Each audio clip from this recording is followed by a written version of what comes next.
I always told you it was an absurd for your father to go into the army. I told all of you. I predicted that no good would come of it at the time, and I told you also. Christopher Columbus, Aunt March. Please don't delay me with a sermon.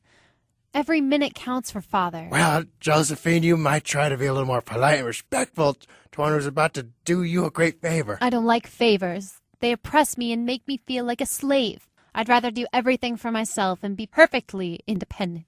Well, highty-tighty for one who comes begging. I'm not begging.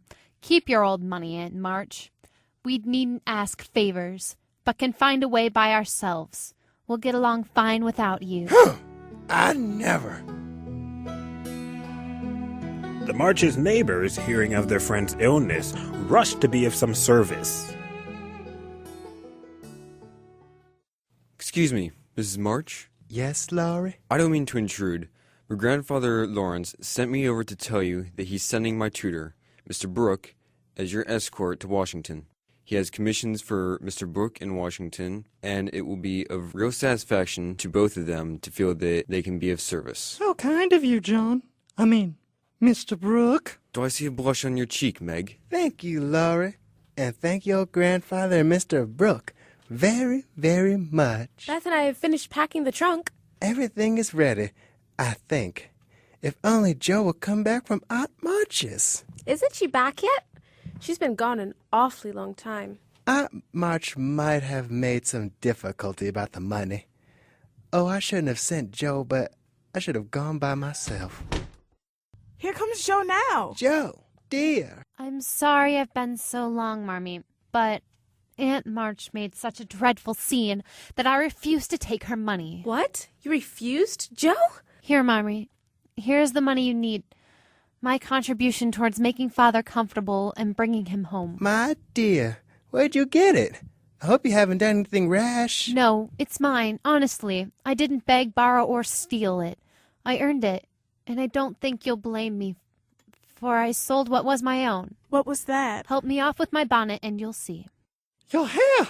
Your My beautiful dear hair! girl, there's no Cut it need off for and this. sold Oh, Joe, it. how could She you? doesn't look like my Joe anymore, but I love her dearly for it. I don't care. It'll do my vanity good. I was wild to do something for Father, and Aunt March would have carried on, even if we'd only ask her for 9 pence. It was bound to have some money, even if I sold the nose off my face to get it. Well, I say 3 cheers for you, Joe. I'll love you even more for this. Thank you, Laurie, old friend. It was truly a noble sacrifice, Joe. I'm proud of you and proud of all my girls for helping me in this difficult hour. I know that when I tell Father of what you've all done, he'll be prouder than ever of his little women. Everybody tried to be hopeful and encouraging in getting Marmee ready for the long trip, and it did her heart good to see how courageous her family could be.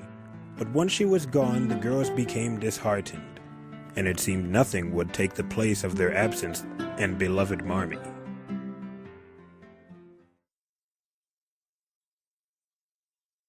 Little Women will be right back after the short commercial break.